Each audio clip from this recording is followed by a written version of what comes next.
Do you care about things being presented correctly and well? And if you don't, these people around me on the platform do, and so it forces a person to spend a lot of time thinking through what he wants to say because they don't give you much time to say it here. Most people I know long for authenticity. There's one thing we want in others is that they be real. We probably have as little tolerance for hypocrisy as any part of life. Jesus reserved his strongest words to be used against the hypocrites. Now, the difficulty is that we are in a work, and you are training for a work where it comes sort of with the territory. The worst kind of hypocrisy is religious hypocrisy. And you will pick up tendencies toward that even during your years at seminary. And I just want to help you guard against doing that and urge you to be real, just who you are. I was several years ago sitting with our younger son, Chuck, when he was still he was a preteen, as a matter of fact. And we were channel surfing and came across a televangelist who was doing his thing. One of these guys with about 9 strands of hair, very creatively woven into a rug. And he was performing and yelling and screaming. And right in the middle of his sermon, Chuck said to me, and Chuck's never been known to hold back, I don't know who he gets that from, but he said, "Daddy, why does he say God? Why doesn't he just say God?" And I thought, that's a great question. It's a great question. We can be phony when we preach. We can come across as insincere and faking piety. I had a neighbor stop me earlier this year and tell me that he and his wife were sort of weary of where they were attending church. And he had a great question for me when he said, we're thinking about coming out to Stonebriar. It's where your church is in Frisco. I said, yeah. He said, I just have a question. Do y'all have real Christians out there? That's another good question. I said, well, some. There are times I'm not altogether real. No, you know what I mean. I mean, people that are more like Jesus than those folks that we spend most of our time with. I said, yeah, that's the part I'm answering. That's the tough part. I'm not talking about being real as in being raw. I'm talking about being real as in being Christ-like. That's our goal, isn't it? I know it's mine. One man wrote it this way, what is Christ-likeness? It's not physical resemblance to Christ. Physically, the Lord looked like all other men. On the night of the betrayal, Judas had to arrange a sign so that those arresting Jesus would know which one he was. He looked like everybody else. It's not a cultural similarity. If it were, then if some descriptions of first century Holy Land customs can be trusted, we would walk about in sandals and wear long flowing robes and speak Aramaic, and all men would have beards. Nor is it following him in every outward step and circumstance. If we imitated him literally, we would be carpenters till the age of 30. And then we would leave secular work for 3 years of itinerant preaching, avoid marriage and family life, show little interest in art, science, or national affairs, often sleep outdoors and go about penniless. Many medieval Christians mistakenly thought that to fully follow Jesus, they had to take vows of celibacy and poverty. Many think that Christ-likeness is imagining what Jesus would do in every situation, then following his supposed course of action. Such contemplation can be provocative. However, a major difficulty is that our conclusions are based on imagining what Jesus would do. Then I like his summation. Christ-likeness is having the mind of Christ. Now, that's a good answer, but if you're like me, you need something a little more specific than that. What does it mean to have the mind of Christ? How does that work its way out? Over in Hebrews 13, verses 1 to 8, I find 6 snapshots of Christ-likeness. Now, this isn't an exhaustive list, nor would these necessarily be at the top of all the lists, but here are 6 snapshots. So let me give you the snapshots, and then I'll tell you a story, and we're through. We want to think about being a real Christian. There's no course at seminary that'll cause that to happen. There's no Authenticity 101.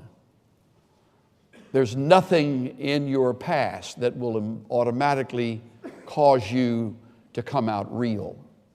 On the contrary, probably unreal, especially if you've been taught to fake it. And again, ministry is an easy place to fake it. So let's take some snapshots and let's see how we fit in the frame of each one of these snapshots that occur. Let love of the brethren continue. So the first snapshot is love for others. Love for people in the family of God. That would include being kind and affectionate, thoughtful, staying on good terms in our relationships, showing ourselves as being genuinely interested in others, helping them in unselfish ways. That's all part of loving our brothers and sisters. How you doing there? Let's just allow that heat-seeking missile to hit us in the chest today. How you coming along in your love life for others? You don't do it here, you're not going to do it when you're out of here. So it's a great place for there to be a laboratory of love going on. Loving your partner in marriage. We'll deal with that a little more in a moment. Loving each one of your children. Loving your mom and dad. Start there. Loving fellow classmates. Loving your faculty members. And your faculty members loving you. Love for the brethren. That's snapshot number 1. Look at the next one. Do not neglect to show hospitality to strangers, for by this some have entertained angels without knowing it. Second snapshot is hospitality. Hidden in the word hospitality, or translated hospitality, is the term for strangers. So these would be people we're not acquainted with. But we show kindness to them. Hospitality to strangers. Every time we have a worship service at Stonebriar Community Church, I precede the time of worship by having everyone stand up and greet someone they don't know. It could be ritualistic or it could be genuine. I hope it continues to be genuine. I want everybody to say by the time they've left that somebody spoke to me today. Somebody cared enough to reach over and take my hand, look me in the eye, and say hello. Some are reluctant to do that. We always have a few on the fringes that they're sort of there to not participate, but just sort of take in and then leave. And that's not a church, and that's not Christianity. Some of you are becoming a little more aloof as you are getting more information. You're becoming harder to live with. Now, I haven't talked to anybody about you. I just know seminary life can do that to you. You get a little weird. And if the longer you're here, the weirder you get, which says something for faculty to stay a long time. And if they're not careful, they get very weird. And so, thankfully, they work on not being weird. Thankfully, they still are friendly. They still are reaching out, some more than others. You know that. Caring about people you don't know. Folks in the grocery store. Somebody pumping gas as you're there at the station pumping gas. Stop off at the dry cleaners. Somebody is there. You speak to them. You show hospitality. You reach out. They'll be surprised to know you're in ministry because they don't expect ministers to do that. I've always tried to understand why that's true. One of the reasons I encourage people to reach out at our church and greet one another is because every once in a while you shake hands with an angel. You never know it. I mean, there's not little wings getting ready to pop up out of their shoulders or something like that, but every once in a while, dropping in on our services, there would be an angel. Maybe 2 or 3 times in my lifetime that might happen. That kind of gives new meaning to greeting strangers, doesn't it? Sometimes wonder if an angel manifests himself here in our midst at the seminary. So we're told to remember or to not to neglect to show hospitality. That's the second snapshot. Okay, how you doing there? Take a little look at your friendliness toward those you've never met before. Number 3, remember the prisoners as though in prison with them. And remember those who were ill-treated, since you yourselves also are in the body. So the third snapshot is compassion. It's a snapshot of a person who genuinely cares about folks who are in trouble. One paraphrase reads, regard prisoners as if you were in prison with them. Look on victims of abuse as if what happened to them had happened to you. When's the last time you did anything related to prison work? When's the last time you shook the hand of a prisoner? When's the last time you prayed for a family left while their mom or dad is in prison? See what I mean? It gets more and more aloof. And how about people who are ill-treated? They're victims of molestation or some form of abuse. They're everywhere. They fill our churches. We're told here to remember them. And it's not just a thought, just a passing thought, but it's the idea of having hearts that go out to them. First response to prisoners is a judgmental response. He's getting what he deserves. We're pretty tough on prisoners. And some of them certainly deserve the consequences of their wrong actions. If in fact they are wrong and they are guilty, they need to be punished for that. I'm not soft on it. But I am more and more interested in seeing compassion grow in our ranks. It's not a trait of a liberal. For some reason, it's wound up in the liberal camp. Had a fellow say to me when I was ministering in New England, and we did a radio talk show, and I had never met him before. He was from a liberal wing of a denominational area, and we got to know each other, and we had been on the air about 2 hours. So when we finished, we were walking out to our cars, and he said, Swindoll, I want to ask you something. Where'd you pick up his compassion? He says, it doesn't fit your training. Didn't you go to Dallas? And I said, yeah, I did. Loved Dallas Seminary. He said, but it's not a school known for compassion.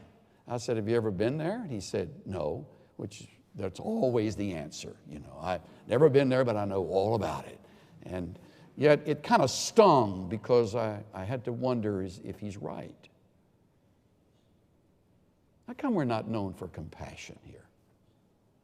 Or if we are, how come the word isn't out? What is it that's made us a little more harsh and judgmental, more intolerant?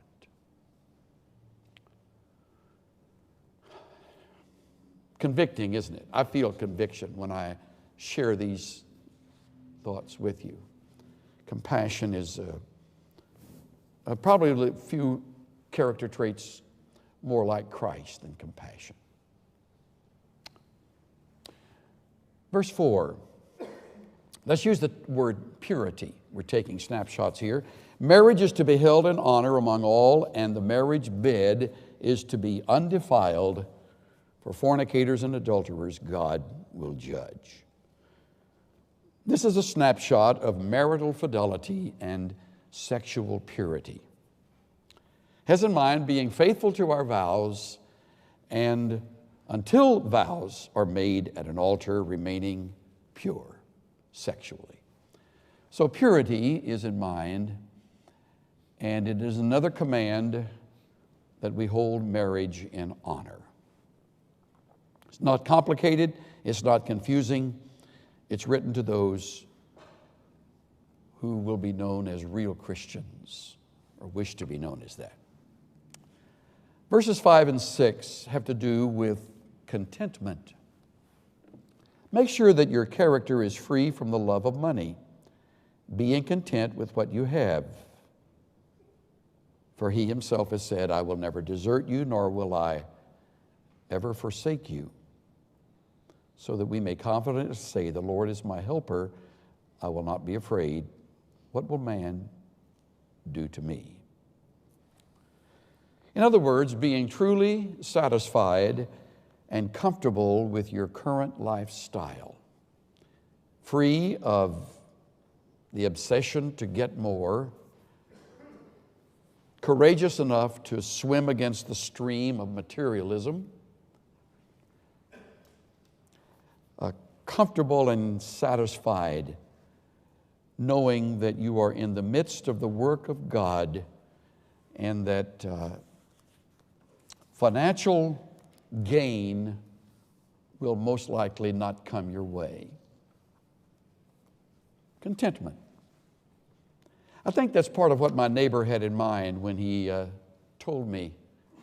He's looking for a church that has real Christians. And he mentioned some things that were going on in his church, and I never commented. I just listened, and I told him he was welcome, but we were a long drive from where he lives, and he probably could find just as good a church on his way. And if he's not pleased with the one he's in because of the things he named, then he probably ought to seek one where he can really find a sense of fulfillment for him and his wife and their family. He mentioned the sort of emphasis on money and greed and always wanting more. So I thought contentment comes to mind as it relates to verses 5 and 6. Now, sixth and finally, consistency. Remember those who led you. Boy, this is great. Remember those who led you. Let me pause right there and have you do that. Call to mind in the faces, the names of people who have led you. Pastors, teachers, coaches, parents, mentors. Maybe the one who led you to Christ might have been your roommate in college. Maybe it goes back to your high school days, someone who led you there as a model. Remember those who led you. And especially remember those who spoke the word of God to you, considering the result of their conduct. Imitate their faith. Then he adds the greatest model of all, Jesus Christ, the same yesterday and today and forever. One of the wonderful qualities that I notice in people that I've admired is a consistency. Never really that hot, never really that cold, just a consistent. And I don't mean this to sound boring, but there's a sameness. Year after year, when you're with them, it's like you've never left. They're the same. They're there. What a great model. Okay, there you have it. Love, snapshot of love, hospitality, compassion, purity, contentment, consistency. Now the story. Before I read you the story, I want to give one final word of application. In your ministry, I hope you will form the habit of noticing the little guy. Taking time for those who don't show a lot of promise. Understand, as we're moving through life and we're ambitious and we're driven and we are at times almost neurotic about getting our goals and objectives accomplished, it's easy to kind of walk over some folks. Form the habit of not walking over anybody. Another great quality of Christ is he always noticed those that others would have walked past and ignored. Prompts me to read this. A good friend of mine sent it to me. At the prodding of my friends, I am writing this story. My name is Mildred Hondorf. I'm a former elementary school music teacher from Des Moines, Iowa. I've always supplemented my income by teaching piano lessons, something I've done for over 30 years. Over the years, I've found that children have many levels of musical ability. I've never had the pleasure of having a protege, though I have taught some talented students. However, I've also had my share of what I called musically challenged pupils. One such student was Robbie. Robbie was 11 years old when his mother, a single mom, dropped him off for his first piano lesson. I prefer that students, especially boys, begin at an earlier age, which I explained to Robbie, but Robbie said that it had always been his mother's dream to hear him play the piano. So I took him as a student. Well, Robbie began with his piano lessons, and from the beginning, I thought it was a hopeless endeavor. As much as Robbie tried, he lacked the sense of tone and basic rhythm needed to excel, but he dutifully reviewed the scales and some elementary pieces that I require of all my students. Over the months, he tried and tried while I listened and cringed and tried to encourage him. At the end of each weekly session, he'd always say, "My mom's going to hear me play the piano someday." It seemed hopeless to me. He just didn't have the inborn ability, I thought. I only knew his mother from a distance as she dropped Robbie off or waited in her aged car to pick him up. She always waved and smiled, but she never stepped in. One day, Robbie stopped coming for piano lessons. I thought about calling him, but assumed because of his lack of ability that he had decided to pursue something else. I was also glad that he stopped coming. He was a bad advertisement for my teaching. Several weeks later, I mailed to the students' homes a flyer of the upcoming recital. To my surprise, Robbie, who received one of the flyers, called and asked if he could be in my recital. I told him the recital was for current pupils, and because he had dropped out, he really didn't qualify. He said that his mom had been sick and unable to take him to piano lessons, but he was still practicing. "Oh, Miss Hondorf," he said, I've just got to play. I don't know what led me to allow him to play in the recital. Maybe it was his persistence, or maybe it was something inside me saying that it would be all right. The night of the recital finally came. The high school gymnasium was packed with parents, friends, and relatives. I put Robbie up last in the program before I was to come up and thank all the students and play a finishing piece. I thought any damage Robbie would do would come at the end of the program, and I could always salvage his poor performance through my curtain closer. Well, the recital went off without a hitch. The students had been practicing, and it showed. Then Robbie came up on the stage. His clothes were wrinkled, and his hair looked like it had been run over by an egg beater. And I thought, why didn't he dress up like the other students? Why didn't his mother at least make him comb his hair that night? Robbie pulled out the piano bench and began. I was surprised when he announced he had chosen Mozart's Concerto number 21 in C major. I wasn't prepared for what I heard next. His fingers were light on the keys. They even danced nimbly on the ivories. He went from pianissimo to fortissimo, from allegro to virtuoso. His suspended chords that Mozart demands were magnificent.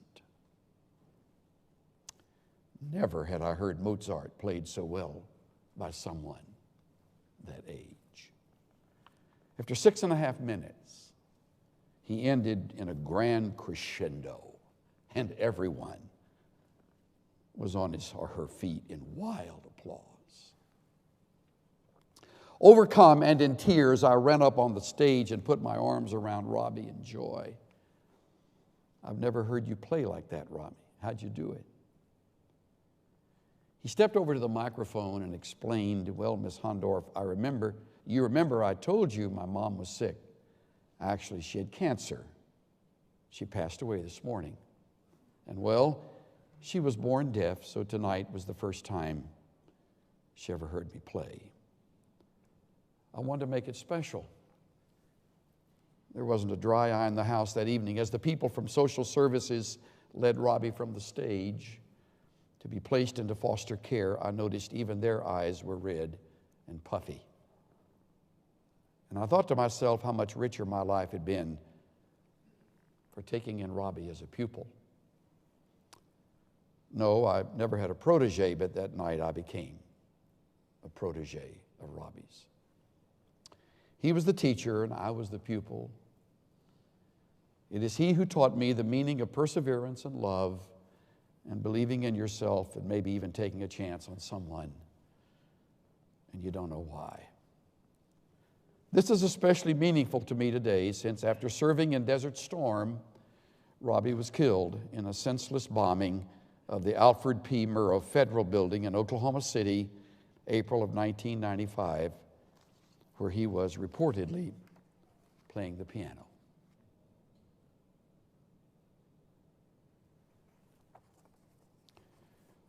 All through your ministry, you will have Robbies. Some of them will be age 11, some of them will be 15, some will be in their 20s, some will be in their 40s, some will be much older than you. It may seem like they're not worth it. Busy and as important as you become. Remember, they're looking for real Christians. real Christians. As I heard Joe Aldridge say a number of years ago from this pulpit, people won't really care how much you know till they know how much you care. Keep caring. As you get smarter, keep caring. As you find yourself in demand, keep caring. It's very Christ-like.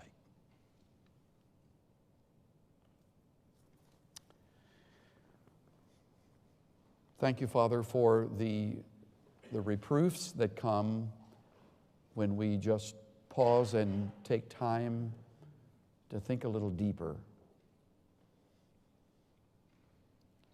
Thank you for those who cause us to slow down and see things we've not seen before. Help us with our love to be genuine. Give us the courage to reach out to people we've never met, to care for the abused and those behind bars. Strengthen our purity.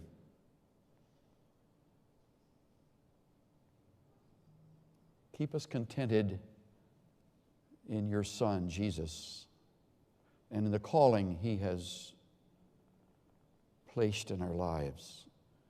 And may the result of a consistent lifestyle be that which causes others to come to a knowledge of Jesus.